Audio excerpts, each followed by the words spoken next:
Minasan konnichiwa, and welcome to the Board Game Dojo's Indie Spotlight, where we take a look at games from Asia from small publishers and self-published titles to try to find some hidden gems. Today we have for you a game that is part set collection, part memory, and just a sprinkling of fun. This is Familier. Familier doesn't take long to learn, so hang with me for just a moment. The setup will look like this, with what is the draw pile right here and what is called the surrounding familiar cards right here. These characters in this game are called familiars. Each player will start with 3 familiar cards and 1 trend card. I will explain the trend cards later. The objective of the game is to make sets of cards, and one set is 3 of the same kind of cards. You'll do this by, on your turn, either drawing a card from the draw pile or drawing from one of the surrounding familiar cards. So on our turn, I say we have 2 of these. If we get 1 more of these guys, then we can make a set. So I say we draw this one. Because we have made a set in our hand, we immediately must play it, which puts it down here. And because we have less than 4 surrounding familiars, we need to refill that spot. Now another much less fun thing might happen on your turn, where let's say we're stuck in this situation in which we really don't have much to do, so we're going to draw from the center pile. We don't have a set in our hand, but we now have more than 4 cards in our hand. If at any point at the end of your turn you have more than 4 cards in your hand, you must discard one of these cards, but you must discard it back to the surrounding familiars, meaning other players might now be able to steal that card. So you might need to make sure that you're going to discard a card that they don't want. You'll do this round one player at a time in clockwise order, drawing from one of the places in the middle, hopefully creating a set, but if not, maybe needing to discard, until one person gets 3 sets of cards. Once one person achieves that, the round will finish, and then once it gets back to the start player, then the game is over. That way, everybody gets the same number of turns. And at the end of the game, for each set that you complete, you get 1 point.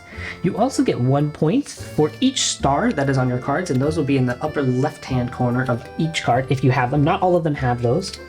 But really, the trick to winning this game is in the trend cards, which I talked about earlier. Remember, at the beginning of the game, I told you that every player gets one of these trend cards, and these will be secret. At this point in the game, you'll flip it over so that everybody can see what it was. Now, if anybody got a set that was this character, they get 3 points in that set instead of 1 point for that set. So in this case, our secret objective was the devil. We got one of those sets, so this set is no longer 1 point, this set is 3 points. Now the important thing to know about this is that you get those trend points for anyone's trend card. So the person across from us actually had this as their secret trend card. We happen to match that, so we get 3 points for this one as well instead of 1 point. So once again in review, you get 1 point for each of the normal sets that you get, 1 point for each star on the cards, and if you created a trend set, you get 3 points for that set instead of 1. You'll tally up your points, and whoever has the most points wins. In the case of a tie, it is the person that first created 3 sets that wins the game. And that's how you play Familier. Familier is such a nice, light-hearted game, and I think part of that actually comes off right away in the art style. Taking a look, you have some cats that are very cute, you have some penguins that are cute, even the devil has a little bit of a cute streak to it. It makes the game very approachable. It makes you go in with the right mindset of, this isn't going to be a necessarily very strategic game, and that is the key. You need to go into this game knowing that you're getting into a very lighthearted, I don't really want to think too much style of game. And if you do go into it with that mindset, I think you're going to have a good time. Now, the set collection is as basic as it gets. One of those, okay, if you get 3 of the same kind, you can put it back on the table and those are worth points. That's nothing special, but really, what I wasn't expecting from this game was the element of memory. I'm usually not a huge fan of memory. You can take a look at Nana and see that, okay, I thought it was just okay. That one's another one of set collection and memory. But for some reason, this one was quite a bit of fun. I feel like I'm having the time that people had with Nana, but I'm having it with this game. The bits of memory that come into it give you a chance to play in different ways. For example, it might be helpful for you to remember what people are taking in the beginning of the game, because the game doesn't give you enough time to dilly-dally and wait to get those cards that you want for your trend card. So if people are suddenly hoarding penguins, you probably have a pretty good idea that one of the trend cards out there is penguins. But if you play it in rounds, which we recommend, then it also gives you a chance to bluff people early on. Oh, I grabbed that penguin right away. I was so excited to grab that penguin. So then other people go, ooh, okay, I guess I want to take some penguins too. And it turns out that that wasn't your trend card at all. So it gives you a chance to kind of play with people. It gives you some investment in other people's turns. Especially when you start loading up the middle with the cards that other people are discarding and putting them face up, you are sitting there going, okay, please don't take that, please don't take that, please don't take that. It's such a fundamental thing from other games that you probably grew up playing. And that gets to the other part of this game, is that this game, I think, would work phenomenally well with families. In fact, I thought up a kid-friendly variant where everybody would keep their trend cards face up instead of face down, and that way the kids know what they are going after, and the parents can either try or not try to get the matches. But of course there are some cons to it as well.